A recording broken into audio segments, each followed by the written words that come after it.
జీవితాలతో విడుదల చేయాలి. ఫీజు రియంబర్స్మెంట్ విడుదల చేయాలి. పెండింగ్ లో ఉన్నటువంటి ఫీజు రియంబర్స్మెంట్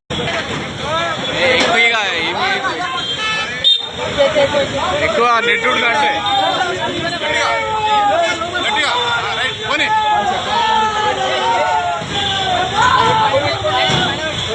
కింద జాగ్రత్త పెట్టు.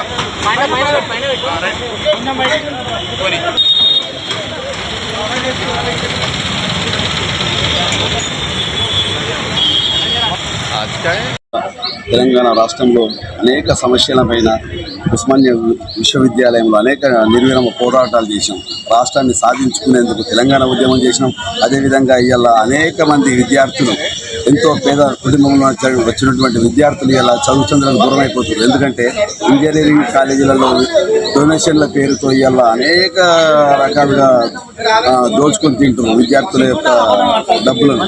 అంతేకాకుండా ప్రభుత్వం గత 3 సంవత్సరాల నుంచి పెండింగ్ లో ఉన్నటువంటి ఫీజు రియంబర్స్మెంట్ ఫీజును రిలీజ్ చేయాలి.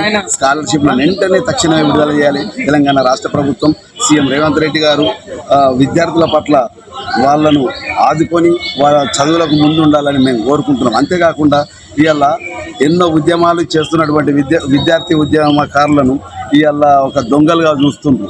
హాస్టల్లో ఉన్నటువంటి మమ్మలను ఇవాళ రాత్రికి రాత్రే తెల్లారకే తీసుకొచ్చి పోలీస్ స్టేషన్లో వేయడం మాకు స్వేచ్ఛ లేకుండా చేస్తారు. కాబట్టి ఖచ్చితంగా విద్యార్థుల పట్ల విద్యార్థులు చదువుకోలేకపోతున్నారు. ఎందుకంటే అధిక ఫీజులు వసూలు చేస్తారు ఇంజనీరింగ్ కాలేజీలు డొనేషన్ల పేరుతో. కాబట్టి ఖచ్చితంగా ప్రభుత్వం ఇంజనీరింగ్ కాలేజీల పైన కానీ ఇంకా మిగతా విశ్వవిద్యాలయాలలో కానీ జరుగుతున్నటువంటి అన్యాయాలను ఖచ్చితంగా అరికట్టాలి.